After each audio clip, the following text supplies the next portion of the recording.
Hello. Cheers. Cheers. Welcome to the podcast. Welcome to our podcast, Love, Bitcoin, and Arepas. Yummy. I'm Joel. And I'm Thais. I'm from Venezuela. And I'm from the United States. And we live in Brisbane, Australia. Brisbane, Australia. Yep. Well, this is our first episode. So, yeah, we are learning a lot of things, like setups, editing, a lot of that. So it's okay if we make mistakes. Yeah, We can chill. we're gonna make this as real and just kind of live as possible. Yes. And we're going to share today. This is our first episode, so we're going to be sharing a little about how we got to this point in our journey. I'm looking forward to this podcast because we're going to be sharing a lot of different things, about Bitcoin, cryptocurrency, but also about our cultures, and how I think when it comes to crypto, it and finances in general, it really ties in with our countries. Absolutely. Especially because I'm from Venezuela. Yeah. So I have lived a lot of poverty, hyperinflation, and you come from abundance. And then we are always clashing a little bit. Like mixing our different perspectives on how we see things, and I always bring my poverty load perspective. And then you bring yours, and we're always, but I like it. No, it's really fun. Yeah. It's very interesting to see the different perspective, on all the things that I usually just take for granted. I know. And you have never had that opportunity when you were growing up to take any of this for granted. Yeah, we have lots of funny stories. Yeah, we do. And so we're going to be covering a lot about finances and countries of where we come from. We're going to be talking about geopolitics, to some extent, because that really plays into all this, from a financial and a political perspective, whether it's, how the governments affect, what we're doing here in Australia and the Australian government too, but also about our journey financially and more recently with crypto and with, just sort of a different, engaging in a different financial perspective than we have, I think either one of us has ever really engaged in. Yeah, we were more in the traditional ways of doing finances, like, working full time, saving if we had enough money to save, pay our bills. But then when we moved here, we were living in Adelaide before. Then when we moved to Queensland, and we want to buy a house, like, why not, right? We would like to buy a house. And then when we see the prices in Australia, we are both professionals on going full-time jobs. You would think that we have the best chances to buy a house. Yeah, true. And then it's like the prices are insane to save for a deposit. Yeah. We would need, I don't know, like twice our incomes, which still are okay compared to the average. And it's like impossible to, after you pay all your bills, normal bills, we are not even having luxuries. We don't have enough money to save for a deposit for a house. And then we will have to commit to a mortgage that is almost $1 million, which means we will have to live forever to pay this mortgage. And then we were like talking about these things. What are our common goals? We would like to buy a house one day. How are we gonna do it?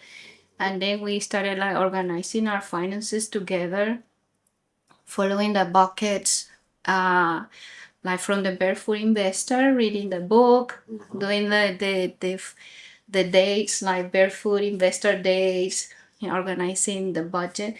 And then we were like, something is not right.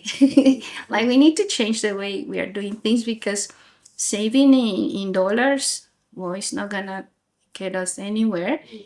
For now, we parked the dream of buying a house, and we are more into, let's organize our lives and see how we can save money. But we are just changing our perspectives in the finance world.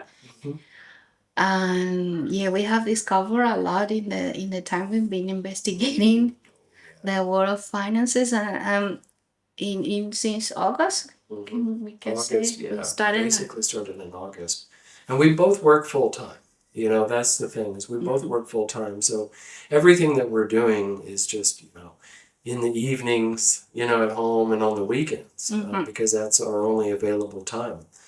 Um, and so it's been a huge learning curve of all the different parts of the ecosystem. Yes. And we'll be talking about the security aspects of this too. Because in terms of really engaging in some of this new way of approaching finances, when you really, you're taking a self-sovereign approach where you're really in charge of your own money.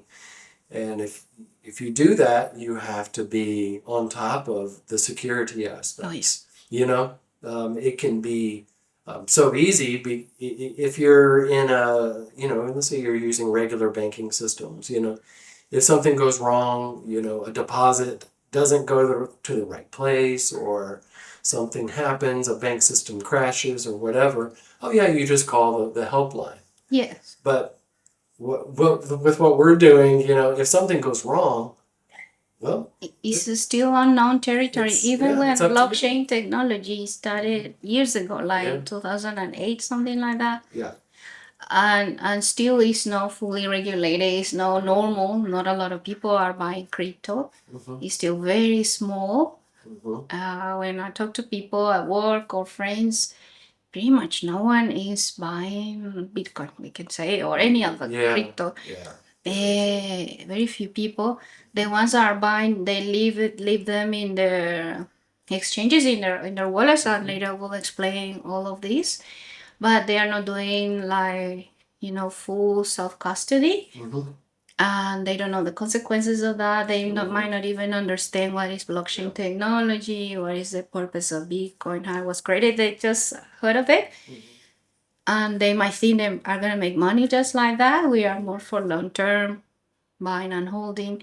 But we have learned so much. Like, we didn't even know how to buy Bitcoin. And we had to go investigate different ways how to buy Bitcoin. What is this about wallets? What are wallets? We didn't know. I mean, if you look back where we were 2.5 months ago, it's like I've heard of Bitcoin. Yes, but that's about it. That's about it. I've heard of cryptocurrencies, and I heard they're very scary and part of this dark web or something. That's like you dangerous. You're gonna lose all your money if you stay away. All these things, like that's what I knew 2.5 months ago. But I think once we decided, let's investigate by ourselves, let's read books about it. We downloaded the actual white paper of Bitcoin. We read it all, like trying to understand the technology, the setup, everything really, not just what people say, not on the news, obviously. They're always, the headlines are always the bad things about Bitcoin, when it crashes, when there's scams involved, but it's never about the growth it had. When I calculated the value of the Bitcoin in 2010, which is when I arrived in Australia, and I could have bought those days maybe just $10 or $100 on Bitcoin. And now that will be millions of dollars. I almost cried. I was for days in shock that I missed that opportunity because I was just following what I see on the news and not really being a bit more curious and trying to learn. And maybe, let's just buy $100. That's all I had to put in, and let's see what happens. I didn't do it, and it hurts.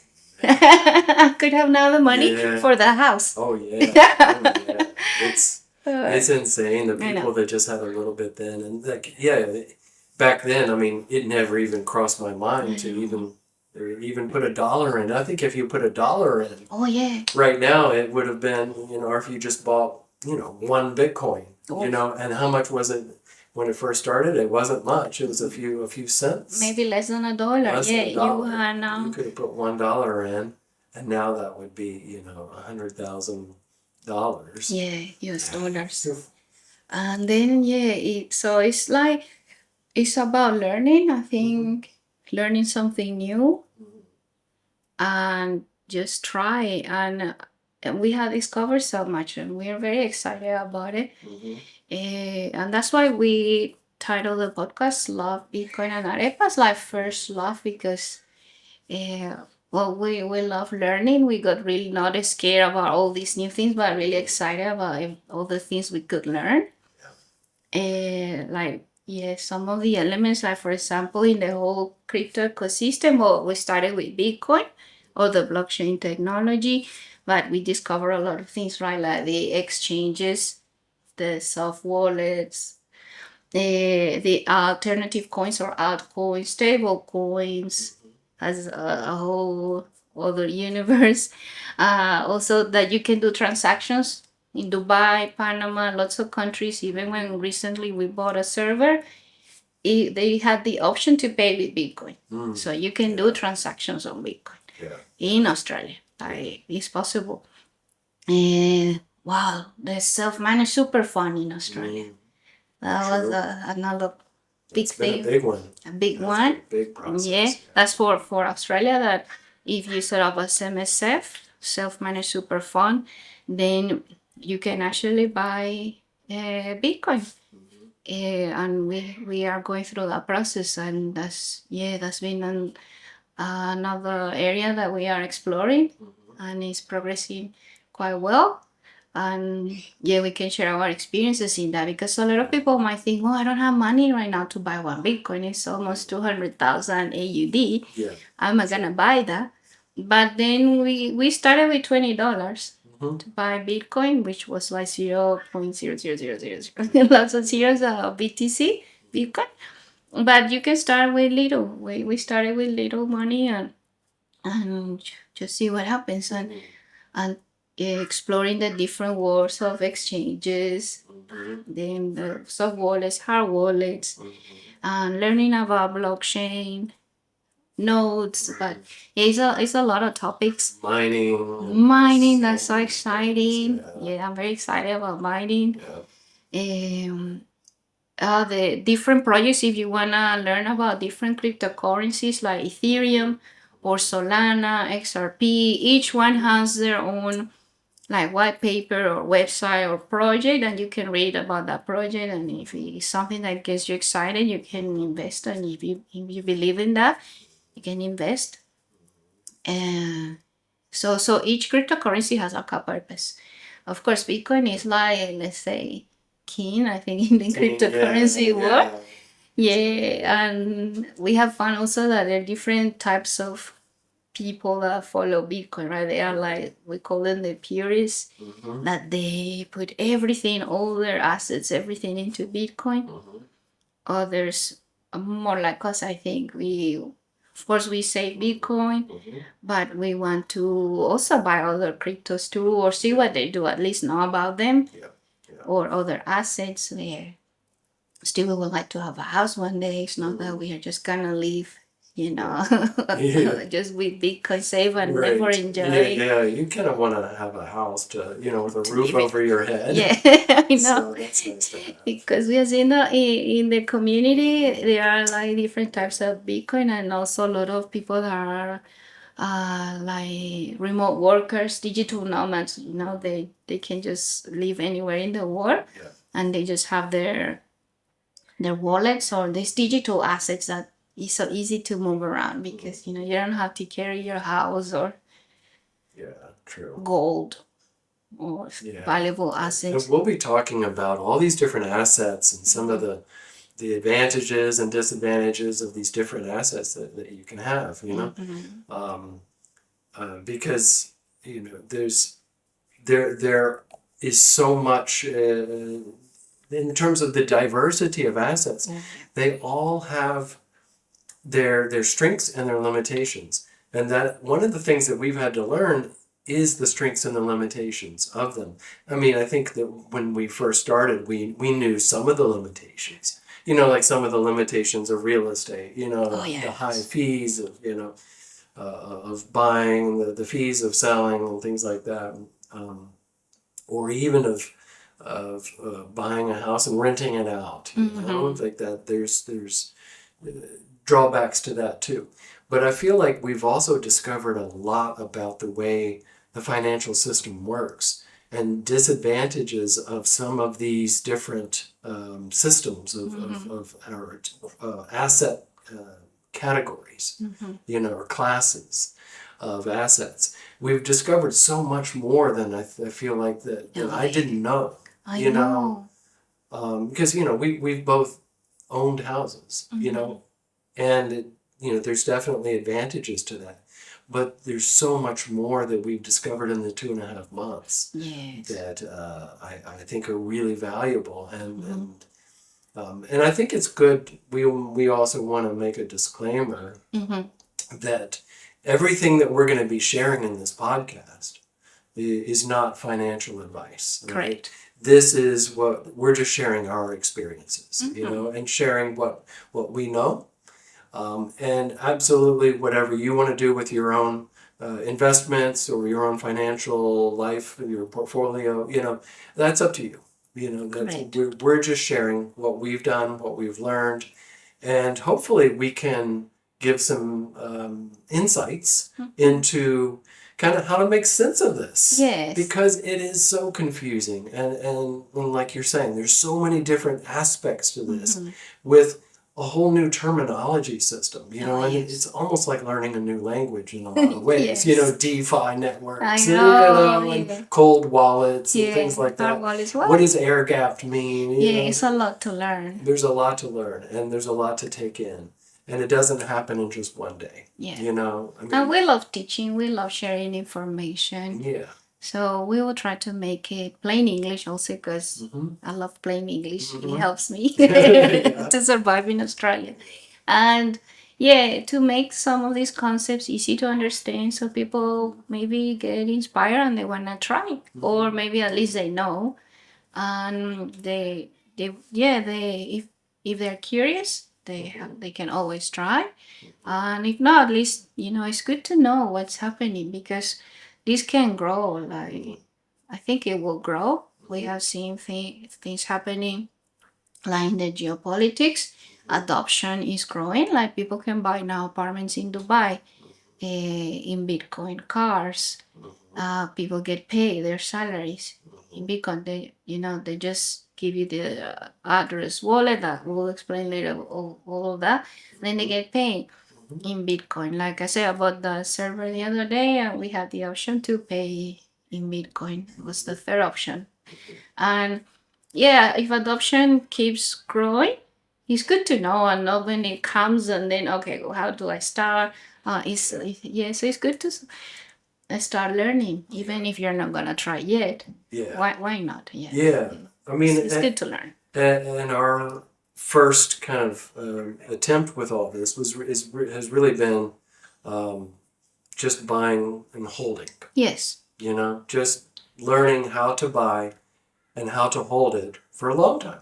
Years. Yes. You know, decades. Yeah. Securely. In a way that we're protected, that the investments are protected. But that's really kind of the initial aspect of this. You know? And then from there, now it started to branch into other things like, you know, trading and operating server, you know, our own server and verifying transactions and things like that. Things that along the way will potentially generate bits of income here and there along the way. Yeah. You know, so potential. But that's the goal though, is to expand beyond, for us, expand beyond just buying and holding.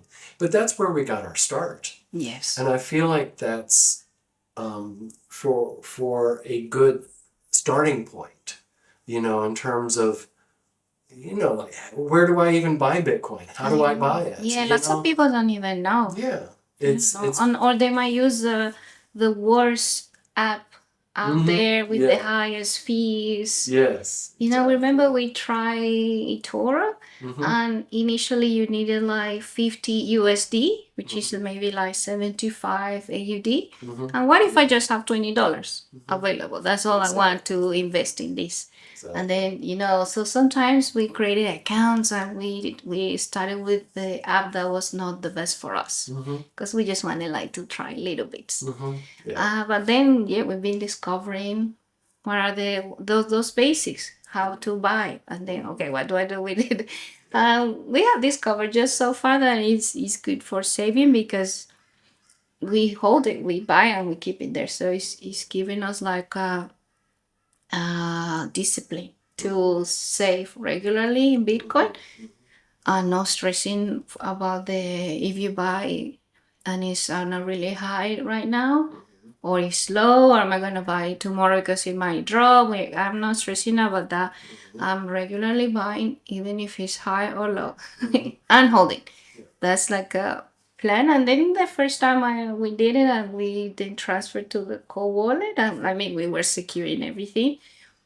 I feel like peace of mind, like, okay, I bought a little bit of Bitcoin that I wish I did, 50 years ago. Yes, Finally, exactly. I feel like, okay, this is going really crazy. At least we done our part. Yeah. Because I remember I watched a video on YouTube that it was filmed 12 years ago. This guy in America saying, like 15 years ago, buy Bitcoin. People, please buy Bitcoin. Now, right now. Like this was all these years ago. And the video just got viral, let's say, recently. All the comments of frustration of people, man, I wish I saw this video those years ago when I could have spent just $10. So I just didn't want to have that feeling in 20 years. So I was like, okay, I'm going to buy just because I don't want this to happen again, just in case. And so we'll be talking, extensively over the next, many episodes about this idea of, dollar cost averaging that you're kind of referring to, and also about how and why the value of Bitcoin goes up, and its volatility. It's important. But we're going to be talking about the fiat currency and what even fiat means. We'll go through all that, but it's about how cryptocurrency, but Bitcoin in particular. We'll talk about why Bitcoin in particular. Yes. But it's kind of a special entity. It's different from the other cryptocurrencies. Absolutely. But why? We'll talk about why it's different, and we'll talk about how as the value of it grows, how do you assess that? How do you look at the value of it in the right lens, in the right perspective? Because like I remember at first we got on and it was like, okay, a Bitcoin is worth, what was it, about 115 maybe around that time, or 110, something like that, 110,000. And then going, okay, it's 110,000, but that's US dollars. Oh, how much is it worth AUD? Now that's a different number. Yes. And then it's like, okay, well, now I have to start thinking of two different numbers. Which one should I be thinking of? Yes. Should I be thinking of it in terms of US dollars? Or because we live in Australia, should I be thinking of it in AUD? Because when you look at all the news cycles, they always report it in US dollars. Yes. Globally, because the US dollar is the reserve currency, right? So they're reporting it in US dollars. But then in my mind, I always thinking I have to translate now to AUD. And that was one of the challenges that I started with. Okay, yeah. Is how do you use a reference system for understanding the value of Bitcoin? Imagine if I had to reference in Bolivares, which is the currency in Venezuela. I lost completely. I have no idea. In Venezuela, the currency is the Bolivar. And a few times they have removed zeros because there were so many zeros. Like maybe 9 times they have moved, or they have removed 9 zeros. So imagine for me, I would have no idea how to translate Bitcoin to Bolivars. I'm completely lost about that. But then what I'm trying to do lately, especially when we had the big drop last weekend, is that I stopped thinking in AUD or USD, and I see how much I have in Bitcoin. And seeing that number in Bitcoin growing, makes me happy. Yeah, I try not to worry about what it is in dollars, but seeing the Bitcoin growing, it's like if you buy gold and saying, I have now 100 grams, I have 200 grams, I have 300 grams, but not worrying about the value in dollars, and it makes me feel good. Yeah, when I saw that thing happening last weekend and everybody freaking out, but then I went to check our wallet, and it's the same amount We of still Bitcoin. have the same amount. Yeah, It was the same amount of Bitcoin, exactly. right? That's true. And then I was like, that's okay then. But it takes time we are completely attached to the dollar value. Yeah. And so I feel like that has been one of the kind of the mindset changes. Oh yeah. Is trying to see this in a perspective that's useful to us. Yeah. And again, our experiences are going to be different. If we have people listening to this podcast, in Europe or somewhere else, so any other country in the whole world, that the perspective of their local currency, that's going to be completely different. But like you say, the value or the amount of Bitcoin that you have is the same throughout the world. Yes. So we do have a dog. Can we hear the dog? I don't know if you can hear. Maybe it's a little bit quiet, but we hear the dog very loud. So anyway, maybe someone is walking. Yeah. This is real life, right? Yeah, that's this okay. We have a dog. I will bring him if he behaves. And he has a very loud bark. Maybe he wants to be inside. Yeah. Yeah, that's for us. That barking is like, open the door. Hey. I thought I will bring you on another episode, Milo, but that's okay. Yeah, this is Milo. You can't see him. He's not quite tall enough. Yeah. So we say we love to explain things, teach, and share what we're learning because we think it's gonna provide value for like newbies like us and people that don't have a lot of money and they just wanna try $20 just to see what happens. Yeah. Or people just curious about learning what is cryptocurrencies, what is all this digital asset war, and that's like one of the purposes.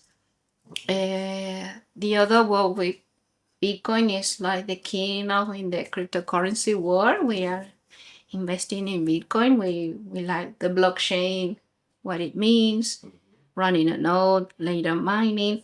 So we are really loving the whole, and later we'll explain one more Bitcoin because it has a lot of things to talk about. And then also you want to explain what arepas are? Oh my God! Put me on the spot. Arepas are was it Colombia? Yeah. Just kidding. It could be. It could be. Yeah. But I'm just being silly because there's a big kind of a competition over that. It's like pavlova for New Zealand and Australia. I think they have a bit of thing going on. Okay, it's over pavlova ownership. Same with the arepa. But the arepa is a corn-based bread. Yeah. And they make them in the round shapes, and they just stuff it full of stuff, anything you want. And we love food, so we thought, we love food. And that's why we want to save and grow our wealth so we can buy food. We don't have to worry about it, right? Yeah. We don't want to rely on our retirement on government pensions. We would like to have a healthy retirement so we can enjoy travel, going out, have nice dinners. Exactly. Not only arepa is just a symbol for food. We love food. And also I think because I'm from Venezuela, so I will always bring that perspective of hyperinflation. When I see lots of videos on YouTube, even on the book, the Bitcoin Standard, they talk about the hyperinflation in Venezuela. Wow. So we can bring a lot of this perspective. It's always Venezuela is always the example of how things could go wrong. Exactly. So And it's very much on the news, yeah, especially right now. yeah, Venezuela is a really good example yeah, of how the financial system can go wrong, yes, yeah. and just leave people, so, poor and struggling Mhm. to keep up. I mean, hyperinflation, wasn't it 75% or No something more. like We that? have crazy inflation, Oh, like it's 700%. Like 700%. it's crazy. Yeah, Wow. like people get paid today for their work. Let's say you are, I don't know, taxi driver. You get paid today. You want to get paid in dollars, or if you get paid in bolivares, which is the currency, you immediately go buy food. Straight away you go buy food because tomorrow that what you got paid will be half or a quarter or less. Really nothing. So people they get paid immediately. They go spend the money to something that will hold the value. Hold the value. Yeah, a little bit more, Yeah. which is buy food or Yeah. maybe buy something that later they can exchange. And Right. even Venezuela is more advanced than Australia when it comes to understanding crypto, Binance, because they had to find ways, smart ways, to protect their money and to do transactions that without access to dollars in cash because US dollars are not official in Venezuela. You will have to find them in the black market, but a lot of people are using already these apps and they are already in crypto Yeah. or stable coins, so it has survival. And we have seen the same in other countries in Africa. So countries that have gone through hyperinflation, they understand this and they moved into the crypto world to survive. And that is one of the really big topics that we're going to talk a lot about is finding a stable asset that holds its value. Yeah, exactly. Holds its value. Exactly. And that's a very hot topic because Yeah. it's extremely difficult because the most of the standard traditional systems that everybody knows about, they don't hold their value. They Correct. just don't hold their value. And we'll get into all the details of this over time. But that's one of the things I think with Bitcoin that has become a huge advantage of it is that it is one of those things that is exceptionally good at holding its value. Yeah. But like you said, when the financial system around you is crashing, you desperately try to find something, anything that can hold its value, whether it's even just food. If food holds its value better than the currency. I know, it's so insane. Yeah, exactly. That's crazy. Yeah. And when I was living in Venezuela, what I used to do, I would get paid my salary and I would I'll pay bills and groceries and all that, but I would buy dollars, US dollars. I would find in the black market or euros. And I was always buying. That was a way for me to preserve the value of those bolivars because you have to move to an asset exactly that will hold value. And in Venezuela, people buy gold, that buy silver, like jewelry has a way also to protect the value, of the money. And later they can always sell it. And so that's why the arepa means we love food, but also it means that perspective of understanding what happens in Venezuela and just trying to teach you here, not to get you stressed, but so you take the measures, right? Or you try to see what can I do, because in Australia it's not that we are as bad as Venezuela, obviously, but we can see that with $100 we buy less in the supermarket. So something's happening, and then that's how we can protect our money, our salary, so we can have a healthy retirement, hopefully a good life. That's what we all want.